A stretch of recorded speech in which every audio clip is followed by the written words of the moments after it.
Being haunted by a ghost can be one of the most distressing experiences a living person can have. But if you think that's bad, imagine being haunted by a human anus. And then we take a look at a story ripped right from the pages of a V.C. Andrews novel.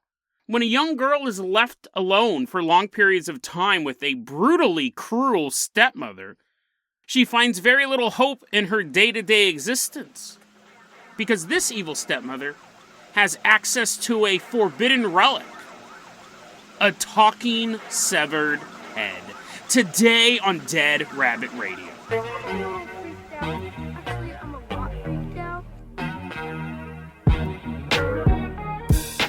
Hey everyone, welcome back to another episode of Dead Rabbit Radio. I'm your host, Jason Carpenter. I'm having a great day. I hope you guys are having a great day too. I hope you guys had an awesome weekend. We got a ton of stuff to cover, so we're going to get started right away. First off, walking into Dead Rabbit Command, longtime listener of the show, longtime Patreon supporter, and someone who recently sent me a gift. Everyone get on your feet and give a round of applause for Greg Gorley. Woo, yeah, come on in, Greg. And he's bringing in a copy of the book he bought from my Amazon wish list. You can find it in the show notes. The book is, I've been waiting to read this, Escaping the Rabbit Hole. How to debunk conspiracy theories using facts, logic, and respect. So what a cool book. I've been flipping through it. I finally got a lamp. For my bedroom, so I've been doing some more reading. This book looks and sounds awesome. It says at the top, a guide to helping friends, family, and loved ones. And it's cool. They have chapters on like chemtrails. They have chapters on 9/11. They have chapters on all these mainstream conspiracy theories, flat earth. And it's how to talk to people about them. And then also it has people who used to believe those things kind of talking about their journey out of the rabbit hole. Fascinating stuff. And I think that last word is really important, respect, right? Because they're not just saying you're dumb for believing that. It's so fascinating. I can't wait to really dig into that book because I think that is something that's left out of that conversation. Is you're not just calling them dumb. You have to understand why they're there and how you easily could have also been a flat earther. You could have also been a 9/11 truther and things like that. I used to be a 9/11 truther. I've talked about that on my show. I used to be a hardcore 9/11 truther. I was really into it. I was really into it. This would be a totally different podcast if I was doing it back in the early 2000s. Still be talking about ghosts and aliens, but there would have been a lot of analyzing YouTube footage, second by second. But Greg, we're done with the analyzing the YouTube footage for now until some other crazy conspiracy pops up. And I'm like, but this is the true one. Greg, let's go ahead and toss you. There are a lot of true conspiracy theories out there. But Greg, let's go ahead and toss you the keys to the Jason Jalopy. We're going to leave behind Dead Rabbit Command. We're driving all the way out to a local animal shelter. This story was provided to us by a guy named Dougie TV, and I looked around some of his other posts. He just talks about normal stuff, which again is always a good tell. If people are talking about like video games and card games and stuff like that, and then they're like, oh, by the way, they tell this fantastic story, that's usually a good tell that the story's true. However, who knows? This could just be a total joke. It sounds like a joke. It sounds like a joke, but in the world of the paranormal, this is definitely possible. Dougie, we're just going to call him Dougie for short. Dougie worked at an animal shelter for a while. And everything was going okay. That seems like the most depressing place to work, right? Little puppies and stuff. And this was, you know how they have no-kill shelters? This was the opposite of that. This was a kill shelter. I don't think they were doing it on the first day. I don't think they're like, I just took my dog in to get it like spayed or something like that.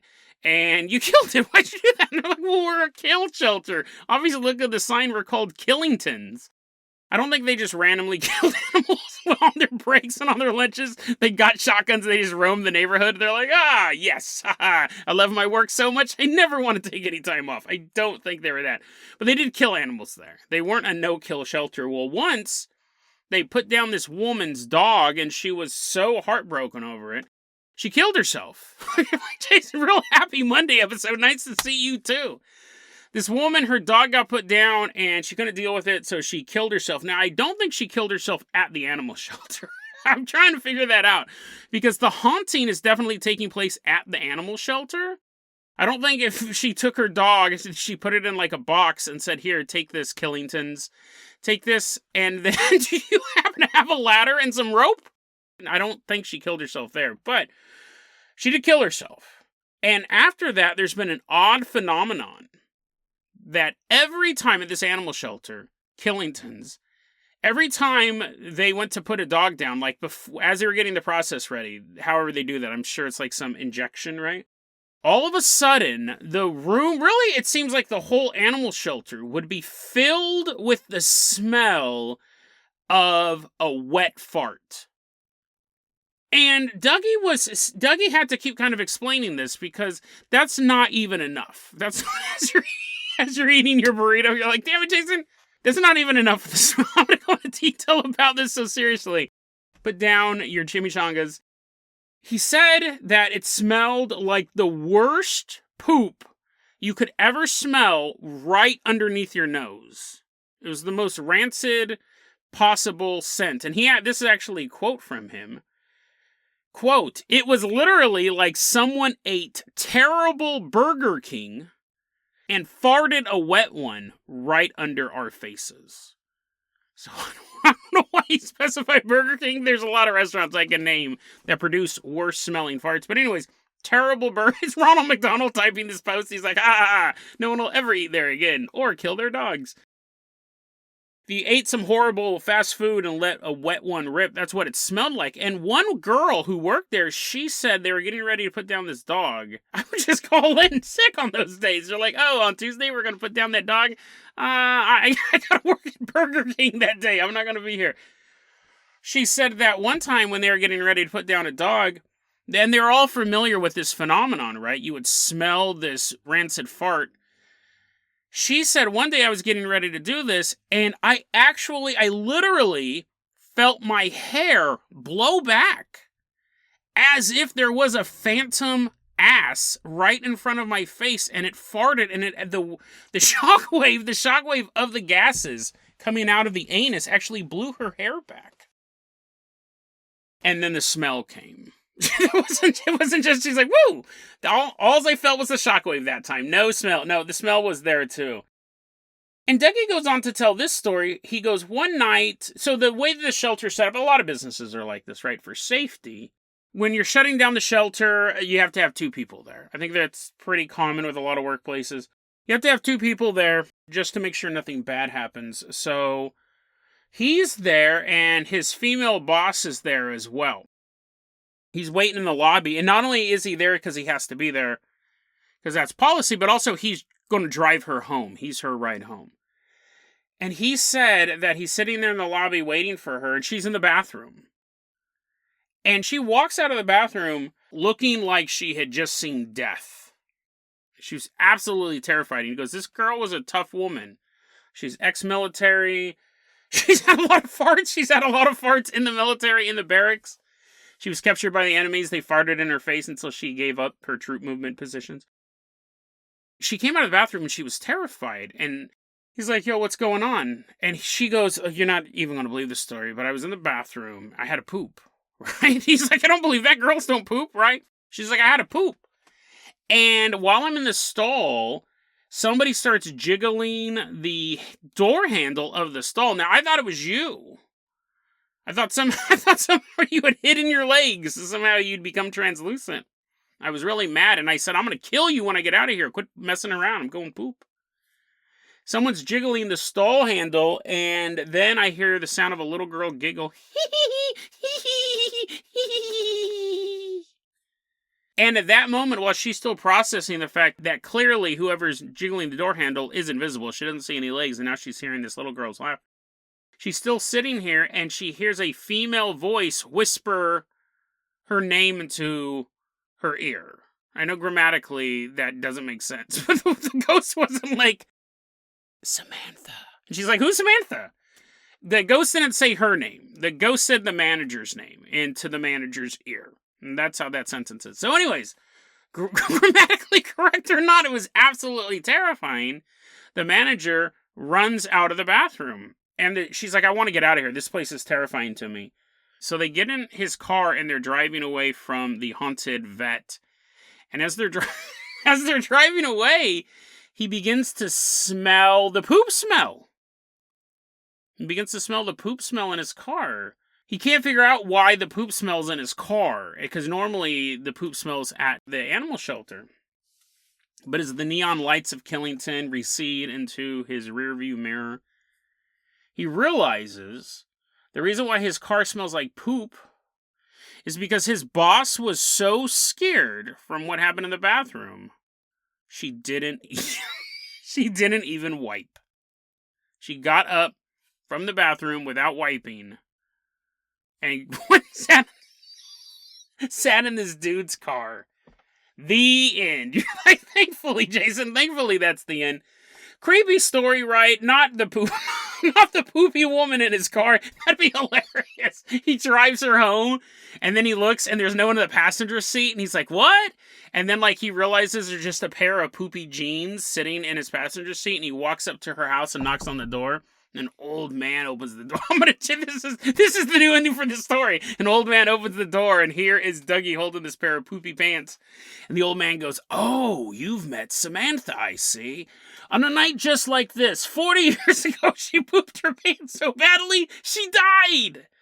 And then, ever since then, people swear that she's their boss at Killington's. People swear she's doing, like, W-2s. She's doing payroll and all that stuff, and she's just a ghost. She's a phantom worker. And every so often, a young man, such as yourself, delivers us a pair of poopy pants. These pants are just like the ones that Samantha wore.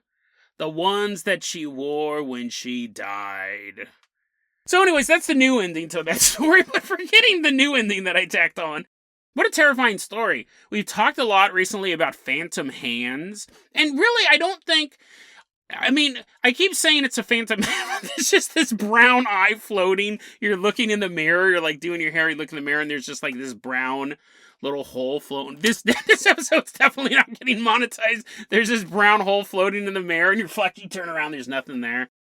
This would probably be classified as more as a phantom smell, but normally those are either good smells like perfumes and cigar smells. I like the smell of cigars. I think most people do, but like they're usually in remembrance of somebody, right? And then every so often you get like a rancid rotten egg smell, a sulfur smell, and those are usually related to demons, obviously, but also like Bigfoot and these creatures out in the wilderness. The smell of human excrement, which is what I think this was. I don't think it was the dog poop in itself. Dogs don't normally eat Burger King. But I think that is what they were smelling, was this woman's poop, this woman's excrement, her gases. Like, why I mean, obviously the story could be fake, right? 100% of the story could be fake, but why would that be what she left behind? Was she trying to prevent other dogs from getting killed? Because it wasn't working. I'm waiting for an episode of Ghost Hunters.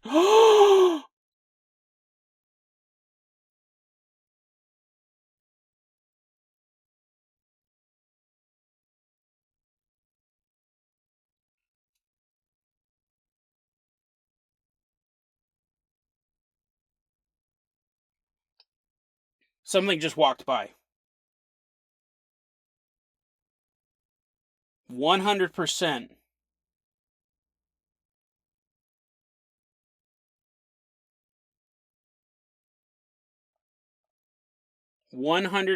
Something just walked by. Oh, damn.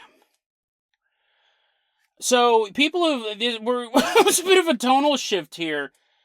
People who are, if my voice sounds different, it's because I'm looking down. So, people who are longtime listeners of the show know that I recently, probably the past 100, 200 episodes, moved into my closet to record my podcast. I should look at the mic. It's probably not good mic etiquette to be looking at the ground.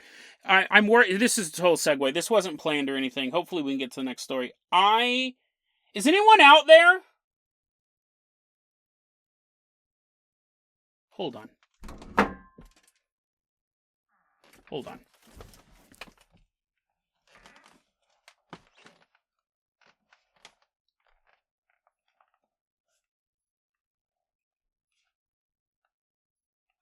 this is a joke, I'm armed.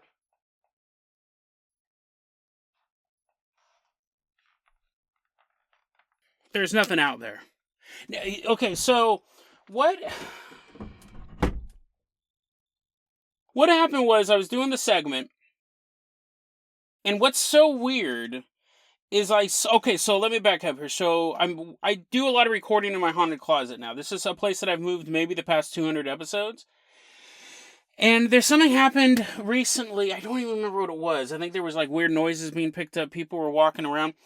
I'm sitting in here, and there is, of course, because my life's a horror movie, there's about a 1-inch gap of light coming in underneath the closet door.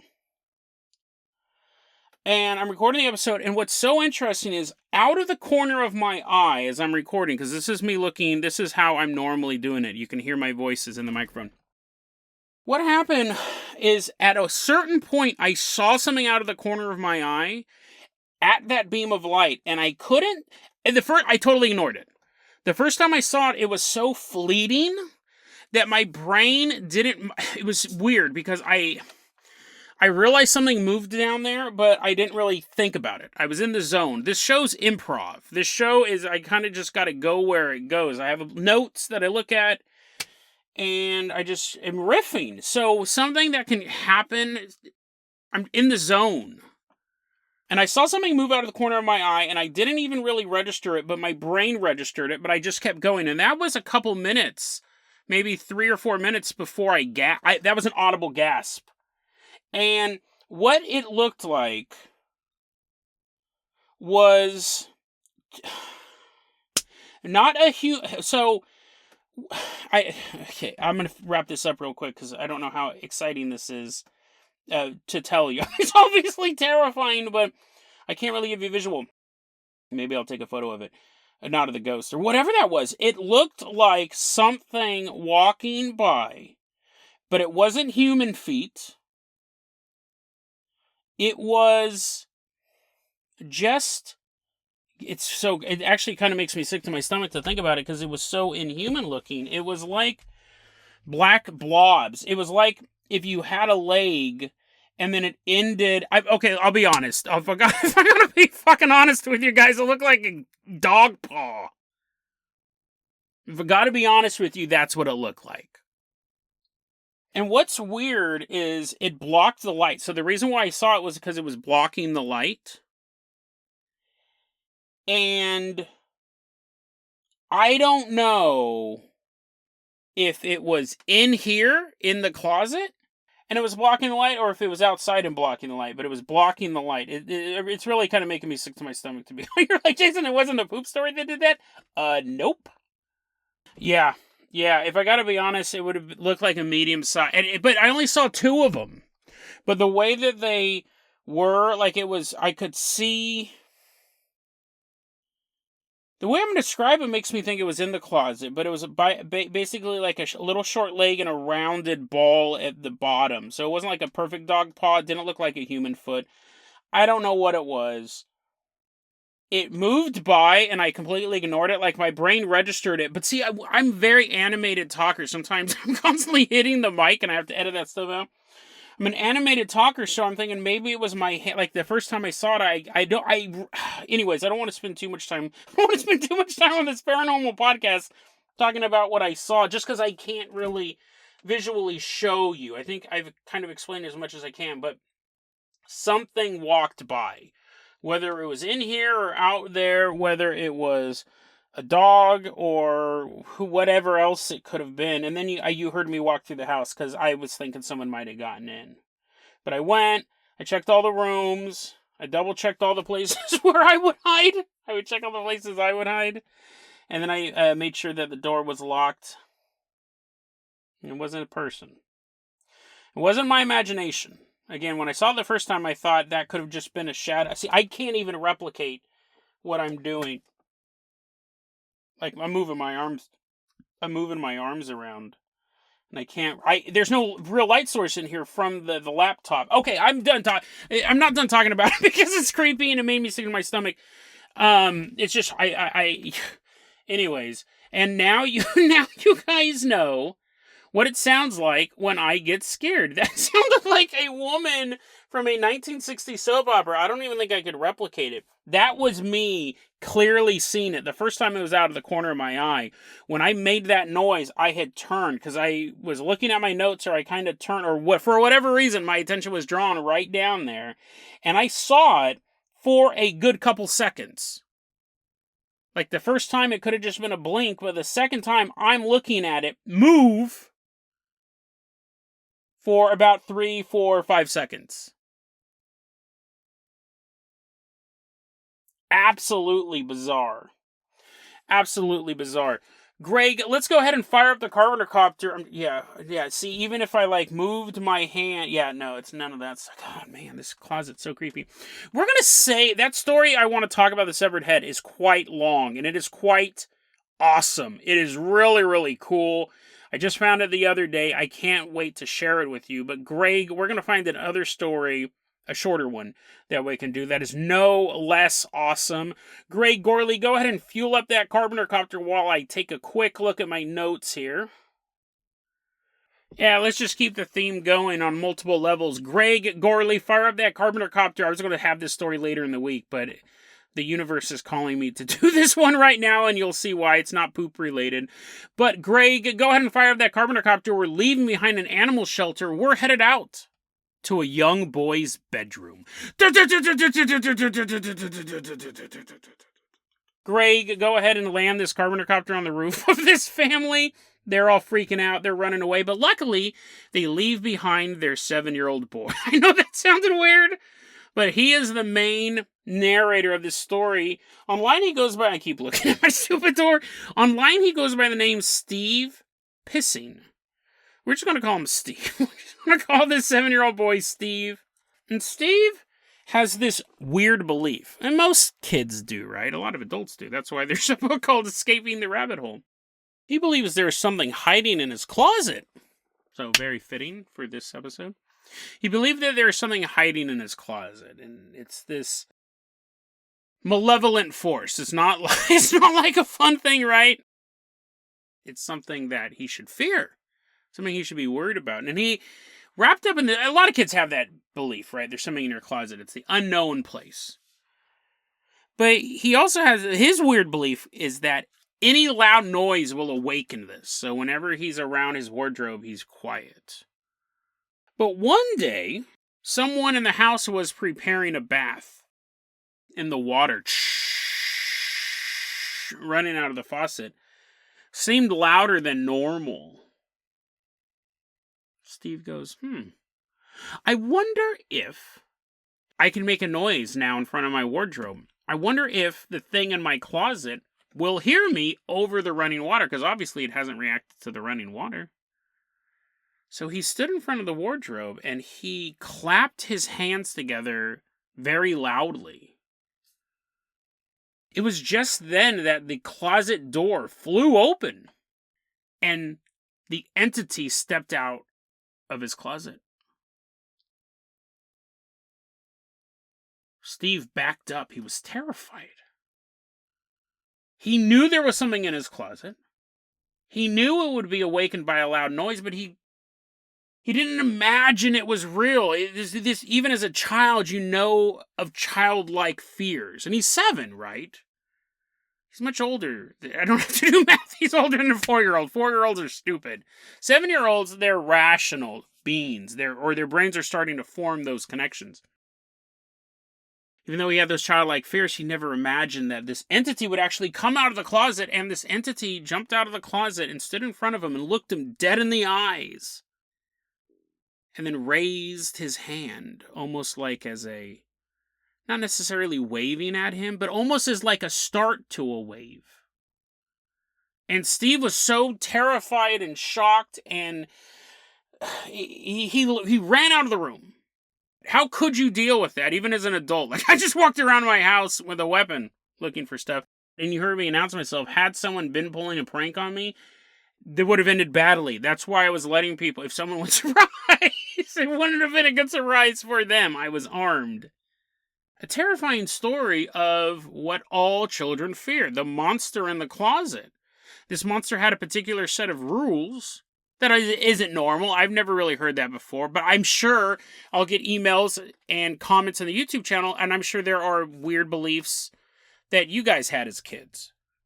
Right? I'm sure 1 or 2 of you will be like, that's interesting. I thought I was the only one who had a set of rules for the monsters in my room. Don't feed them after midnight. But that's not the end of the story. I mean, that's an interesting story in and of itself, right? The monster in the closet being real and it being corralled by certain rules, and the boy broke the rules and the monster showed up. Interesting story, but I left out a key detail. Oh, the key detail I left out was Steve clapped. He had never seen the entity before. He just had a feeling something was in there. So let's rewind back. Steven's hands are getting ready to clap. They're in midair. Slap. They make that satisfying noise. The closet door flies open, and out jumps Ronald McDonald. And there he is standing.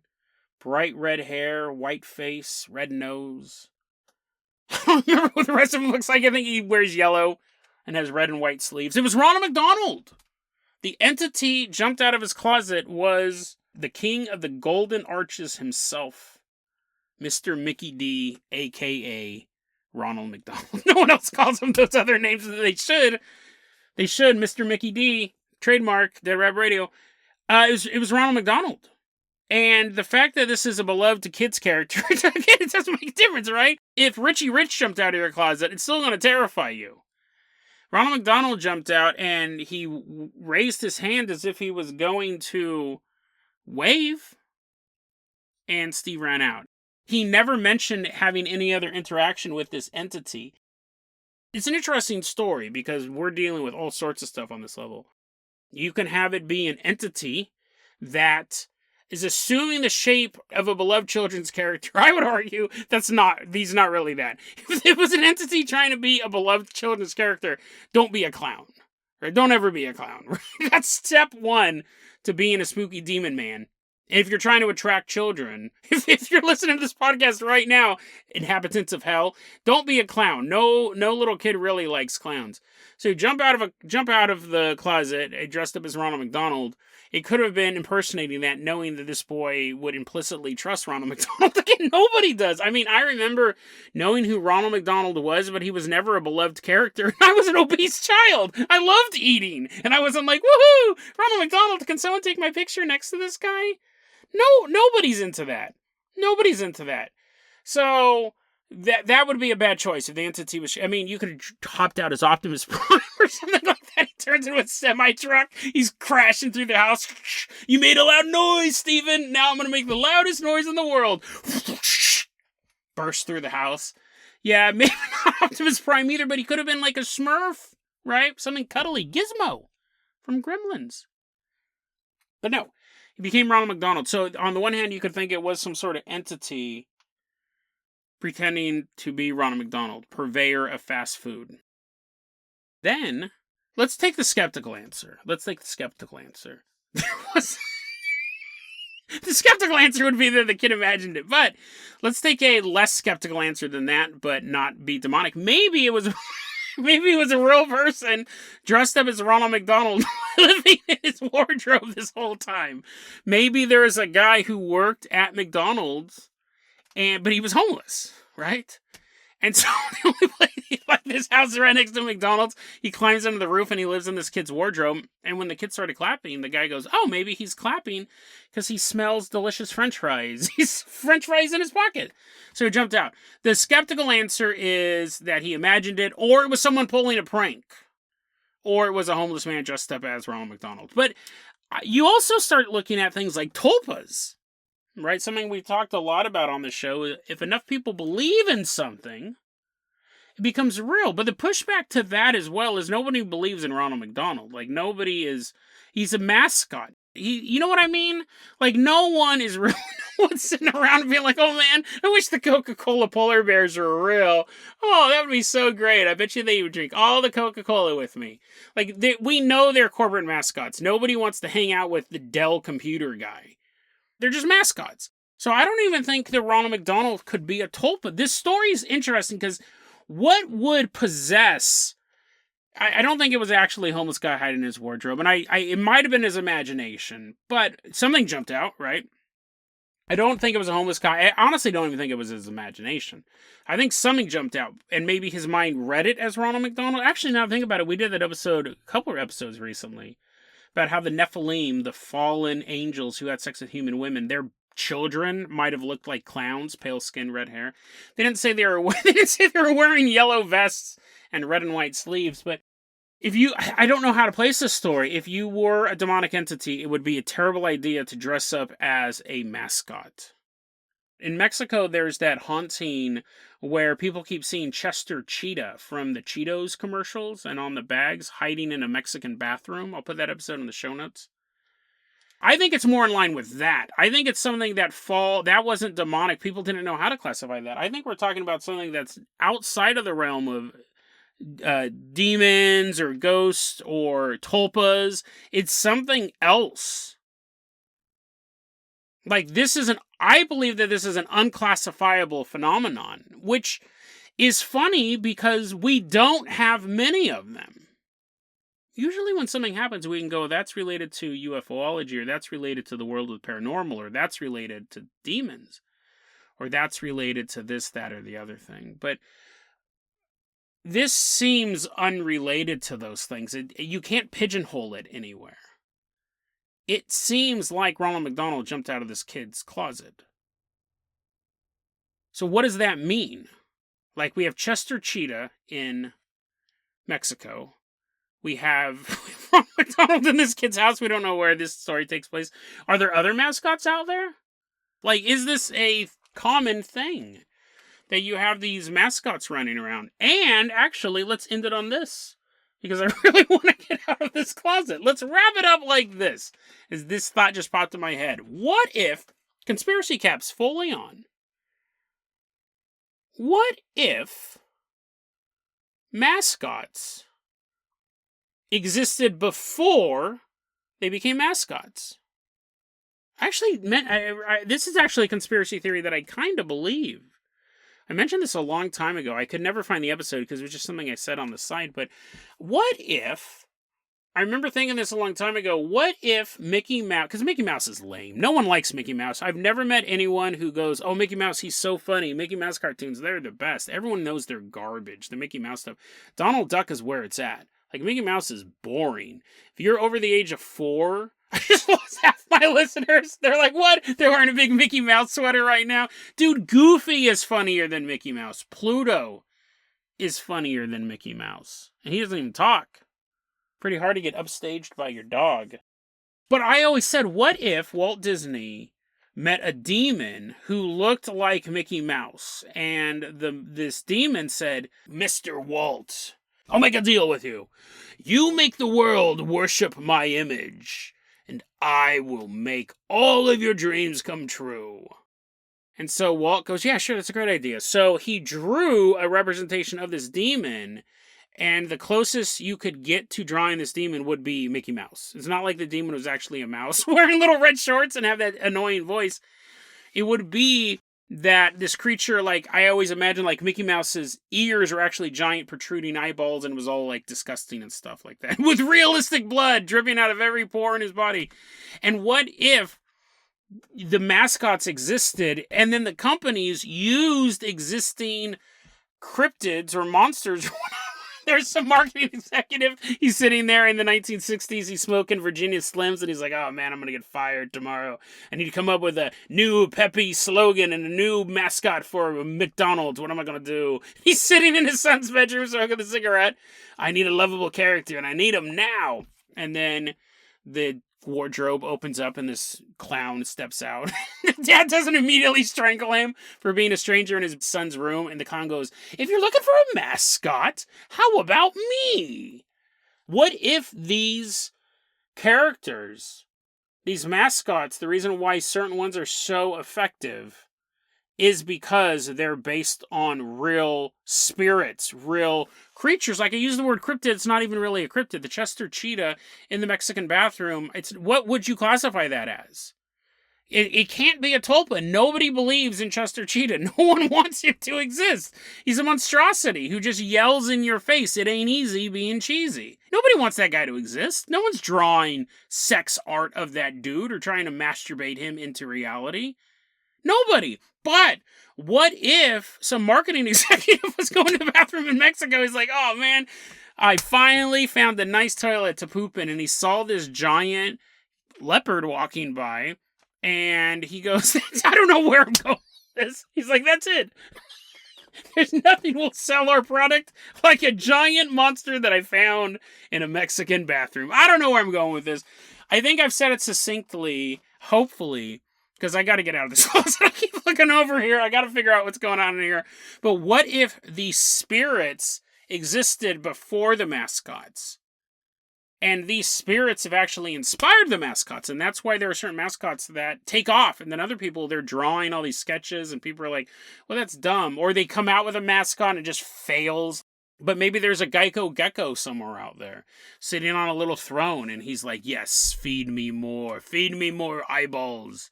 Not literal eyeballs. I mean, people watching my ads and laughing. And that is them like worshiping the old gods, right? People don't necessarily want the Geico gecko to be real, but every time they laugh at his jokes, he gets stronger. He's like, yes. I don't know where I'm going. I think I know where I'm going with this, but I don't know if I'm putting it in the right way. We did an episode a long time ago. It's one of my favorite episodes about is Bugs Bunny a Native American deity? And it's along the same lines. That might even be the episode where I talked about Mickey Mouse. I'll put that in show notes. But these creatures of old lose their actual worshipers. Over time, over the centuries, people move on to different religions, or these people get wiped out. But the gods still exist. But they have to find other ways to be mentioned, other ways to be known, other ways to be worshipped. What if the Ronald McDonald jumping out of the wardrobe wasn't a spirit imitating Ronald McDonald? What if it actually was Ronald? I spent all that time. You're like checking your watch. You're like, okay, Jason, we get it. What if it actually was Ronald McDonald? Is what I'm saying. And the Ronald McDonald that we know of was inspired on this ancient wardrobe-dwelling deity. Who knows? Who knows? What if the mascots we know and love and tolerate, as far as Mickey Mouse is concerned, are actually the best representation you can have of the ancient gods that tribes once worshipped? These gods used to provide food and security and pleasure to our ancestors. And now they do the same thing today. Ronald McDonald gives us food. What was the second one? What was the other one I said? Security.